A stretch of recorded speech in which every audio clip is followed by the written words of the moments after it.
After months of stalemate, things are starting to happen in this war.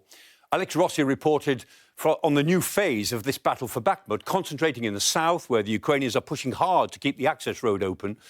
And like in all battles, it feels pretty complicated and dangerous to those on the ground. And further north, the Ukrainians have also been making some inroads against Russian positions. And for the Russians, the fear must be that they could be encircled behind Bakhmut if they don't rush some reserves both to north and to south to prevent it.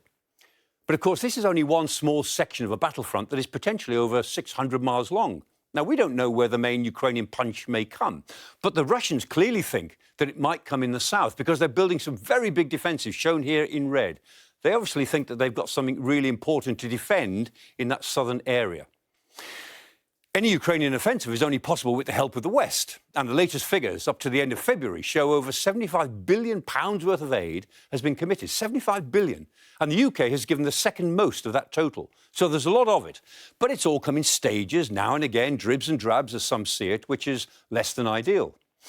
The UK has taken a very positive attitude. But just look at the number of individual announcements that we have made. In the 14 months since the war began, there were only 4 months where we didn't make one announcement, often two, and in one case, even 4 announcements, all in 1 month.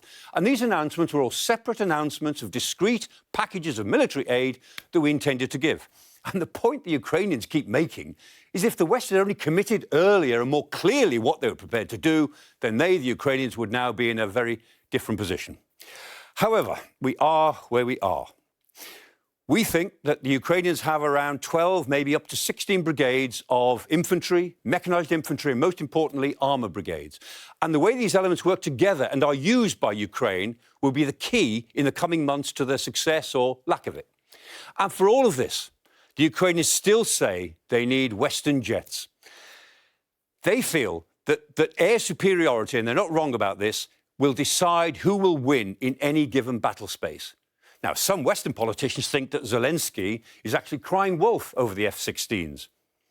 I guess we'll find out pretty soon whether he is or not.